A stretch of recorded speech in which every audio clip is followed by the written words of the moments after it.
Here, hundreds of events have been taking place across the country to mark the 5th annual Armed Forces Day, including parades and a flypast by the Red Arrows and aircraft from the Battle of Britain memorial flight. There were 4 arrests in East London as the co-leaders of the far-right English Defence League tried to use the occasion to spread their own message. Jane Dodge reports. Streaks of red, white and blue across the skies of Nottingham. Patriotism, the theme of the day. The Red Arrows doing their bit to reflect that.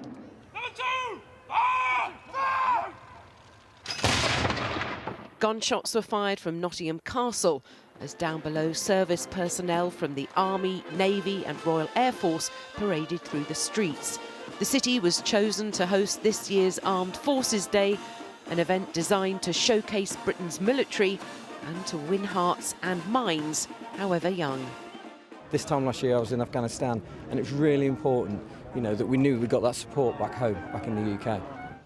In southeast London, tributes were paid to a victim closer to home.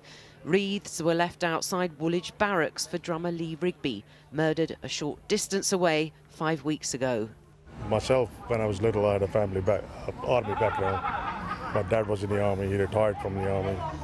So it's a personal thing, I'd really like to come here to pay my tributes. The 2 leaders of the English Defence League had planned to lay flowers here too today. They set out from Hyde Park on what they said was a sponsored walk, although the charity it had originally been for, Help for Heroes, wanted nothing to do with the event. Tommy Robinson and Kevin Carroll wanted to walk to Woolwich via East London Mosque, but the police said that wasn't on, worried it would lead to serious public disorder. What guarantee can you give that there won't be trouble during the events today? I can never give a guarantee there won't be trouble every time I walk out my front door. Is that your intention? No, of course it's not. As the EDL leaders reached the streets close to East London Mosque, the police closed in. But it was a scuffle with 2 men that brought things to a head.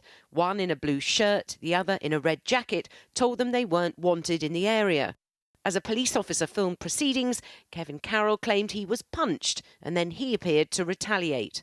Tommy Robinson looked on from the sidelines. No, you didn't. No, you didn't ask us. What's he doing? What are you doing? What are you doing? This is absolutely... How am I going to go home? We haven't done anything wrong. The EDL leaders were arrested for obstructing the police, handcuffed and taken away. 2 other men were arrested on suspicion of assault. Tommy Robinson had tweeted yesterday he'd be in a police cell by lunchtime. He was right.